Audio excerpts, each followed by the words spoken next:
Hello everybody, welcome to something new. Today I want to show you guys pretty much a level analysis, level review. I want to make some more YouTube exclusive things like that, a video on Dream Edition Course 11 that I made, and but I don't just want to do that. I also want to do some stuff just talking about my opinions, and I have a pretty strong opinion about this particular level. I have a levitate code on, and today we're just going to we're going to go through this level, and I'm going to explain the flaws of it and some of the good things that I like about it. So let's just head right in. So this is Lost Universe 1.5. This is the level Nascent Cave. It's a weird word. So this level is just a random level in what's called the fourth part of the game. And this is just supposed to be a random secret course. Think of it places like, not the aquarium, or places like Wing Mario Over the Rainbow, something like that. It's just a random bonus level that's in the game. So let's take a look at it. So right off at the beginning we have this mandatory metal cap, and this is actually some good design. The metal cap at the beginning tells you to, like, okay, only come here if you have the metal cap. So the player knows they need a metal cap, but here we find a pretty big flaw right at the bat.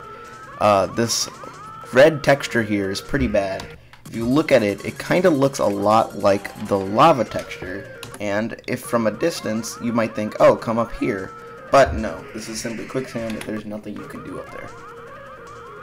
So, instead, we progress the level like normal, and we get to this section, and we have that same quicksand texture.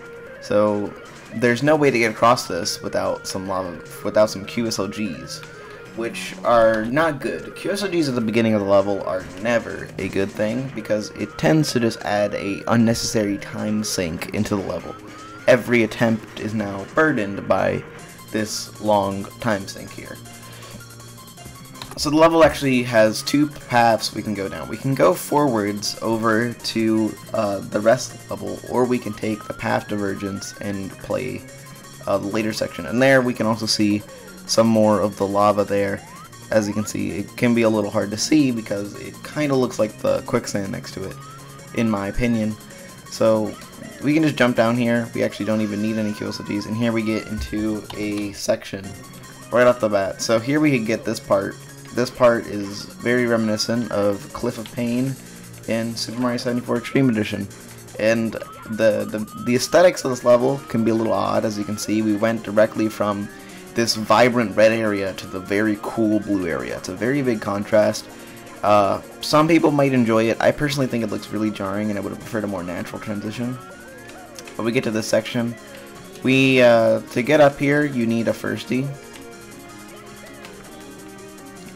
As you can see, I'm a bit struggling on this firstie. It is a firstie, so they tend to be quite inconsistent. I don't think you need two. Oh well, there, you got it with two. And then we head up into wall protection. So, mandatory firsties, while we're doing this very long wall protection, let's talk about them. Mandatory firsties tend to not be very good.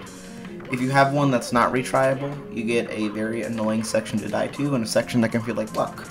If you make them retryable, it's just a waste of time. So, really, the lesson is just don't include firsties in your levels, because they tend to make your levels worse, in my opinion. And here we have another one of those very harsh transitions. Again, we went straight from blue to a purple area now, which, you know, might work, but as you can see, the dark blue completely clashes with the purple. It looks really weird when we come into this area, but that's not important right now.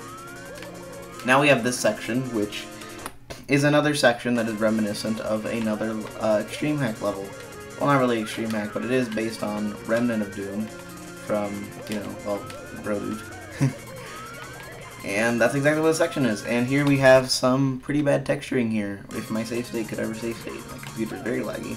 Here we have some very questionable texture choices with this right here. I don't know why this is randomly textured wrong. And there's a sign here. I will not read the sign. It does not have anything that's important to the video. So we keep climbing up here, and this section has pretty much no threats besides fall damage, but all these jumps are relatively easy.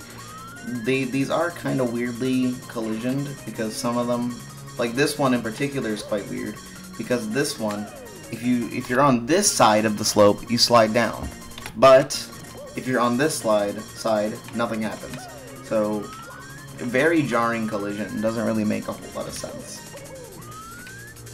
Like right there, I randomly slid. That didn't happen last time. So you come up here and you keep going, and there's just no threats pretty much. There's nothing threatening here. It's just a bunch of random obstacles. Nice, dude. Okay, whatever. And then we come up here, and now we're beginning to get into a threat. You can see right there's a different ground texture. And there's now a punishment for failing here. So if I miss this jump, I will fall into the quicksand. The jumps actually ramp up when the creator is a she. When she adds the quicksand, the jumps actually ramp up. So that jump is quite precise right there. I'm surprised I got that one, but not the other ones. And we get across here, and then we get into this tunnel, and this tunnel has nothing. There's absolutely nothing here except for this, which is an unmarked warp, which is bad for obvious reasons, and then we get to this section, which is really bad. So, first of all, these walls are actually not parallel. If you look carefully, you'll notice that these walls are actually slowly changing Mario's angle, and he's slowly going more and more to his right. So that's not great. Obviously, your walls should be parallel, because if they aren't, you get stuff like this. But that's not the biggest issue with this area. The biggest issue with this area is that this is a wall kick section, and it is a wall kick section that goes on for an incredibly long time. Like, it's stupidly long. It just keeps going. This really just never ends, and this is not challenging. This is an extreme hack, but this is not challenging. It's just a tedious obstacle, and it sucks. It sucks. That's the best way to say it. It just sucks. It's a lame excuse for any sort of difficulty, and it's a lame excuse for any sort of design. Combined with the non-parallel walls, you get a really bad section there. It's not good, and it's an incredibly long fall where we just get to see like how ridiculously long this wall kick section was. It's still going. It's still going. It's incredibly long, and it's incredibly unnecessary. The star could have ended where the warp was. That would have made more sense, but instead, there's a random filler section, and it's a very confusing design decision, and it purely makes the star worse, in my opinion.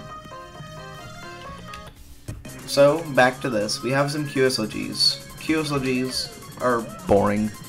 We've all had to deal with QSLGs at some point. We all know that they are very boring. Nobody really likes them, you know. So I'm not going to bore you with these QSLGs. We're going to instead go on to the next section. Let's talk about this section. Again, we have the same pretty poor visual choice there, except now we're combining it with some slopes. These slopes are very questionable because, as you can see, I can double jump off this one, but if I attempt to do the same on this one, I'm going to get a steep slope jump, which is not going to work at all. I need to triple jump off this one, and I think you need to triple jump off this one, and you do. We get a triple jump going here, and then we get across that area. So that's just like inconsistency, but that's not the worst. So now we're in this blue room, and we obviously need a way up, so we're going to head up here. We have some more non-axis aligned walls, and that leads to some questionable collision on this. You didn't see any of it there, but I'll go back down just to show you, or try to show you, but, you know, okay, it's not happening. For some reason. It happened a lot when I actually played this level, but, you know, okay, I can't seem to get it now, which is a little bit odd, but there is some very bad collision here. Just take my word for it. We won't linger there. So, next up, we have this wall kick section, and this is just a matter of building up some speed. This is actually kind of cool. You know, this is actually kind of cool. I like that. And here we have a very awkward jump now. To get a star here, we need to just do a very, very weird jump where we need to hit this wall and then hit the corner of this wall and then hit that. The camera is not really great for this because you need to... This obstacle in general doesn't really work that well with the Mario 64 camera because, well, we need to see a lot of things, and we don't really have the ability to see exactly where we are on the walls, not to mention the walls themselves block the path, and it's quite the frustrating jump. It's very annoying. And then it leads directly into a star grab. So this section is very odd, very weird. It doesn't really make too much sense in the grand scheme of things, and overall it's just weird, you know. It's a very weird jump. It's not necessarily bad, it's just incredibly awkward, and some very questionable things like this little bar here, which is just a bar that stops you. There's just a thing here. I don't know why this is here, but it is. I'm guessing that this was resized in development because this little band around it wraps around that side, but not this side, so I'm guessing this was just made smaller. Still, this is quite stupid, very sloppy. And then we get some more things. So here we have another one of those very weird transitions. We go straight from blue back to red, and this is just a random pocket of red. There's nothing else here.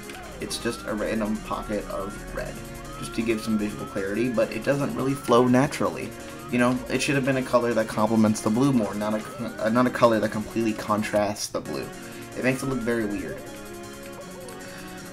So now we have some precision jumps, and these are just very basic precision jumps. They're not really too interesting. You know, you can do them fast, I guess, if you're good. And then we have some more of that, and yeah, it keeps on going with these precision jumps. It's not too bad though. Then we get to this section, and we have some more walls that I believe these ones also do change your angle. Yeah, I'm pretty sure they are. I could be wrong though. Oh yeah, they definitely are. See, I have much more of an angle than when I entered there. But this is just a silly jump here, and now we have a weird jump around the ceiling, but this one's not too bad. Can you even backflip out of this? I guess you could, but my speed got cut there. Okay, so I guess you could do that. When I was attempting this, I just did punch cancel like that. And get across there. So now we have these jumps, low ceiling jumps. These are not that bad. They're very whatever, you know. Low ceiling jumps are kind of frustrating to die to, but they're not a bad jump. You know, there's nothing too bad here. These are quite far apart though. These are quite far apart, and these also are not parallel walls. These also change your angle. I'm slowly going more downwards angle, and you can see that because when I land on this platform, I'm facing there, but I was completely straight when I entered there. So again, more very questionable choices with the non-parallel camera. Okay, so here we have a very questionable section coming up. It's not this, but instead this. This section here, where you're supposed to jump over here, jump on these, you know, this seems like a fine section, but it's actually extremely jarring because of one very questionable design choice. And that is, and you'll see that. And pretty much the reason why this is so questionable is because this area is actually quite impractical to go to for pretty much anything, because it's not really necessary. This area is entirely necessary, and the creator knows it's unnecessary, and yet despite that, it's still in the level here. There's still these weird, precise wall kicks that you can just QSOG across, and, you know, this section, it's weird. We'll talk about it later, though. This section is not currently important. So for now, let's talk about this. Here we have a Vanish Cap requirement. I'm not sure why, we just do. There's a red coin there. That red coin's pretty cool, actually. That's a good red coin, because that red coin is like, it's like a harder version of this challenge. I like that red coin, that's good. I don't like this area, though. So this area is based on Night of Doom, Course 10. Specifically the green tower with the poison gas. So we have the poison gas here. And we have something that was not in Night of Doom. We have some firsties. Specifically 2, but you can do it in 3. I just got that out of nowhere. And again, the retryable firsties, if you mess them up, you can just fall down. It just adds a time sink. Sometimes you don't get them for a while, sometimes you get them immediately. And it just makes the star longer for a star that is already quite long, you know, or stars rather, because you'd have to do this for 3 stars in fact. You know, technically only 2, but this is easier than that other path I just showed you. So the practical decision would be go to this path. So you keep going along this path, you know. It's very generic jumps. It's very generic jumps, so that's not necessarily bad. There's some red coins. Specifically, there's 3 red coins in the tower. Again, none of them are too notable or bad. I might die here. Okay. Eddie's levitate to survive. I was going very slow. And I also didn't hit the heart hard enough, but yeah, whatever. So you just keep climbing. It's very simple stuff. The timer, I know I made it seem like it, but the timer is not tight at all here. Okay, so now we have this area, and remember I said that this was Night of Doom? Well, this is also Night of Doom, Course 10, except it's the red tower, it's pink for some reason. I don't know why it's pink, because the green tower was green, but this area is pink, and this section it's got some good things, but it's very flawed. So let's talk about the good things while acknowledging the bad things. So first of all, the good things is that we have 2 entry points for this metal cap section, so it's not too much repeated content. As you can see, I can come from this side, or I can come from the other side. I did mess that up, but this is pretty cool. You know, we have to get the metal cap, you know, die, triple jump dive in here, and then we can, like, come over here and that stuff. And there's 5 secret spots in these, as well as 1 red coin. The red coin is significantly easier than the secret spots, though. In fact, I think the red coin star in general is easier than the secret spot star, because the secret spot star is actually quite tough in this level, compared to some other levels, which do have red coins as their hardest star. But secrets is quite tough. There's some hard stuff here, and it's just, you know, lava bouncing, and it can be a little awkward because everything looks the same, so it is quite hard to tell where you are in relation to other things, but it's a fun section. So here's where we get to the flaws here. So when you grab this metal cap, there's also this path here, which is very questionable for a couple reasons. Number one, if I straight down my parallel cam, as you can see, this is not axis aligned at all. And there's also this secret spot. Your instinct might be to ledge grab this, but you, like from here, but you can't actually do that. So you have to get that with a kick like that. So those are 2 immediate issues here, both the non-axis aligned platforms, which mean that you have to awkwardly scramble your hands over to the D-pad to straighten out your camera, which is frustrating, but it's manageable. And then we get the vanish cap to elongate the cap timer, which is smart. It's a smart way to force the player to have a metal cap over here and actually make the section timed, even though there's a timer refresh here. And, yeah, you get 5 secret spots there. There's nothing too much to say about the secret spots. They're just metal cap challenges. There is 1 red coin, so, you know, but the red coins are significantly easier than the secret spots, so it's not really repeating content. It's just, it's its own thing, really. Okay, so next up, where should we go, actually? Isn't there something up here? There is not. I believe there is something I need to talk about around here, like there's another star, but we have this upper area. We have some stuff here, you know. The most notable thing about this area, oh yeah, there we go, that's where it is. You come over here, very basic jumps, nothing too interesting, it's just filler jumps. It's not really a hard section, it's just filler jumps. We come over here, we have these very weird wall kicks, we just need to climb up these very awkwardly angled ones, and there is a level entrance. And this level entrance also has a red coin next to it. This is actually something that bothers me about many open world hacks, specifically open world extreme hacks. Dream Edition, I love Dream Edition, it also falls victim to these flaws here. The red coins next to level entrances, I don't like it because to me it just makes the level entrance a bit less important.